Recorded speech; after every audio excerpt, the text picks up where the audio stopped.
नमस्कार दोस्तों, आप लोगों का आरके अकेडमी यूट्यूब चैनल पर स्वागत है। दोस्तों, आज की इस वीडियो में मैं आपको Lalit Narayan Mithila university BA, BSc, BCom first semester का सिलेबस बताऊंगा। दोस्तों, अगर आप लोग सेशन 2025 से 29 है और आपका सब्जेक्ट हिंदी, एमआईएल या एसी में है तो यह वीडियो आपके लिए बहुत ही ज़्यादा महत्वपूर्ण है। इस वीडियो को अंत तक जरूर देखें। दोस्तों, अगर आप लोग बीए का बेहतर तैयारी करना चाहते हैं तो आप इस यूट्यूब चैनल को जरूर सब्सक्राइब करें और बेल आइकन पर प्रेस जरूर करें। तो दोस्तों, चलिए वीडियो में आगे बढ़ते हैं। दोस्तों, यह जो सिलेबस है इसमें आप लोगों को टोटल 3 यूनिट पढ़ना है और प्रत्येक यूनिट में अलग अलग टॉपिक है जिसे हम लोग बारी बारी से कवर करेंगे। तो दोस्तों, चलिए वीडियो में आगे बढ़ते हैं। दोस्तों, इसमें पहला जो यूनिट है उसके अंदर आप लोगों को पढ़ना है हिंदी की ध्वनियों और उसके प्रकार। यानी कि इसमें आपको हिंदी की ध्वनि और उसके प्रकार के बारे में पढ़ना है। उच्चारण, लिपि की आवश्यकता, यानी कि आपको उच्चारण और लिपि की आवश्यकता क्यों है उसके बारे में भी पढ़ना है। हिंदी भाषा और देवनागरी लिपि, यानी कि हिंदी भाषा और उसकी जो लिपि है यानी कि देवनागरी लिपि उसके बारे में भी पढ़ना है। देवनागरी लिपि की विशेषता और उसके मानकीकरण, इसमें आपको देवनागरी लिपि की जो विशेषता है और उसके जो मानकीकरण है उसके बारे में भी पढ़ना है। दोस्तों, इसे आप लोग अच्छे से जरूर पढ़िएगा।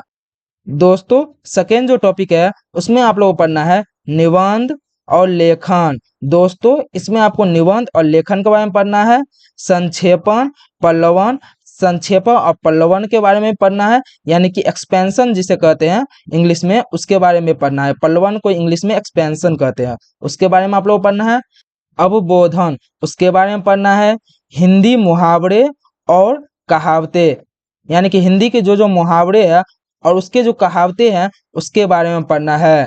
हिंदी से अंग्रेजी और अंग्रेजी से हिंदी अनुवाद, यानी कि इसमें आपको हिंदी से जो अंग्रेजी अनुवाद है और अंग्रेजी से जो हिंदी अनुवाद है उसके बारे में भी पढ़ना है। दोस्तों, नेक्स्ट जो टॉपिक है वो है कार्यालय हिंदी, यानी कि इसमें आपको ऑफिशियली हिंदी जो है यानी कि कार्यालय में जो हिंदी का प्रयोग किया जाता है उसके बारे में आप लोग पढ़ना है। जिसके अंदर आप लोग पढ़ना है सरकारी पत्राचार, यानी कि सरकारी पत्राचार के बारे में पढ़ना है। टिप्पण, प्रारूपण, यानी कि जिसे मसीदा लेखन कहते हैं उसके बारे में पढ़ना है। राजभाषा, राजभाषा के बारे में पढ़ना है, यानी कि कौन कौन से राजभाषा है और राजभाषा किसे कहते हैं उसके बारे में आप लोग पढ़ना है। राष्ट्रभाषा, राष्ट्रभाषा के बारे में आप लोग पढ़ना है। संपर्क भाषा, यानी कि संपर्क भाषा कौन कौन से है उसके बारे में आप लोग पढ़ना है। संविधान की अहम अनुसूची और उसके निहितार्थ, यानी कि संविधान के जो अहम अनुसूची है यानी कि भाषा के संबंध में जो संविधान का अहम अनुसूची है, खासकर अष्टम अनुसूची, उसके बारे में आप लोग पढ़ना है। और अष्टम अनुसूची में कौन कौन से भाषा शामिल है उसके बारे में भी आप लोग विस्तार से जरूर पढ़िएगा। तो दोस्तों, आप लोग यहाँ यूनिट 1 समाप्त होता है और यूनिट 2 शुरू होता है। उसके अंदर आप लोग पढ़ना है हिंदी की चयनित गद्य रचनाएं। इसमें आपको हिंदी की जो गद्य रचनाएं हैं उसके बारे में आप लोग पढ़ना है। जिसके अंदर आप लोग पढ़ना है बेटों वाली विधवा, जो कि एक कहानी है जिसे मुंशी प्रेमचंद द्वारा लिखी गई है, उसके बारे में आप लोग पढ़ना है। दूसरा नंबर जो टॉपिक है वो है धर्म, जो कि एक निबंध है और इसे रामचंद्र शुक्ल द्वारा लिखा गया है, इसके बारे में आप लोग पढ़ना है।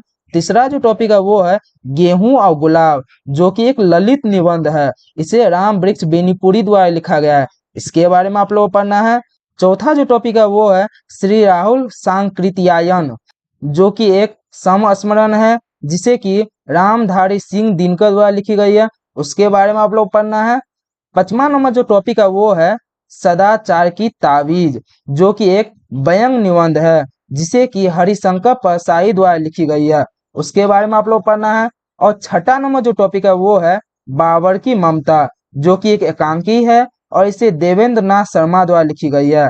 दोस्तों, यहाँ पर मैंने जितने भी टॉपिक बताया है उसे आप लोग अच्छे से जरूर पढ़िएगा। इससे रिलेटेड क्वेश्चन एलएनएम में हर एक साल जरूर पूछता है। तो दोस्तों, आप लोग इसे अच्छे से जरूर पढ़िएगा। दोस्तों, इसके बाद आप लोग यहाँ यूनिट 2 समाप्त होता है और यूनिट 3 शुरू होता है, जिसके अंदर आप लोग पढ़ना है हिंदी की चयनित कविताएं, यानी कि काव्यांश, यानी कि इसमें आपको कविता के बारे में पढ़ना है। इसमें पहला नंबर जो टॉपिक है वो है साखी, जिसे कि कबीरदास द्वारा लिखी गई है, उसके बारे में पढ़ना है। उसके अंदर आप लोग पढ़ना है करनी बिना कथनी को अंग तथा कथनी बिना करनी को अंग, यानी कि इसमें आपको कबीरदास द्वारा जो लिखित साखी है उसके अंदर आप लोगों को करनी बिना कथनी को अंग तथा कथनी बिना करनी को अंग उसके बारे में आप लोगों को पढ़ना है। दोस्तों नेक्स्ट जो टॉपिक है वो है मलिक मोहम्मद जैसी द्वारा लिखित मंडप गमन खंड। इसके बारे में आप लोग पढ़ना है, जो कि पद्मावत से लिया गया है, जिसके रचयिता वासुदेव शरण अग्रवाल है।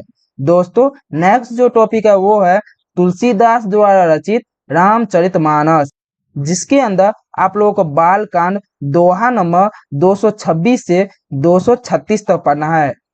दोस्तों नेक्स्ट जो टॉपिक है वो है भारतेंदु द्वारा रचित भारत की दुर्दशा, यानी कि भारत दुर्दशा जो है भारतेंदु द्वारा रचित, उसके बारे में आप लोगों को पढ़ना है। दोस्तों नेक्स्ट जो टॉपिक है वो है सूर्यकांत त्रिपाठी निराला द्वारा रचित पाजे ने अपनी रखवाली की, उसके बारे में आप लोगों को पढ़ना है। दोस्तों नेक्स्ट जो टॉपिक है वो है रामधारी सिंह दिनकर द्वारा रचित अघटन घटना क्या समाधान, जो कि एक कविता है, उसके बारे में आप लोगों को पढ़ना है और इसे बापू नामक संग्रह से लिया गया है। दोस्तों इसे आप लोग अच्छे से जरूर पढ़िएगा। यहाँ आप लोगों का हिंदी का सिलेबस समाप्त होता है। दोस्तों अगर आप लोग इसका फ्री में पीडीएफ लेना चाहते हैं तो आप हमें इंस्टाग्राम पर जरूर मैसेज कर सकते हैं, वहां पर मैं आपको फ्री में पीडीएफ जरूर प्रोवाइड करूंगा। दोस्तों आपको ये वीडियो कैसा लगा आप हमें कमेंट जरूर करें, हमारे चैनल को सब्सक्राइब जरूर करें। तो दोस्तों मिलते हैं अगले वीडियो में, तब तक के लिए जय हिंद, वंदे मातरम।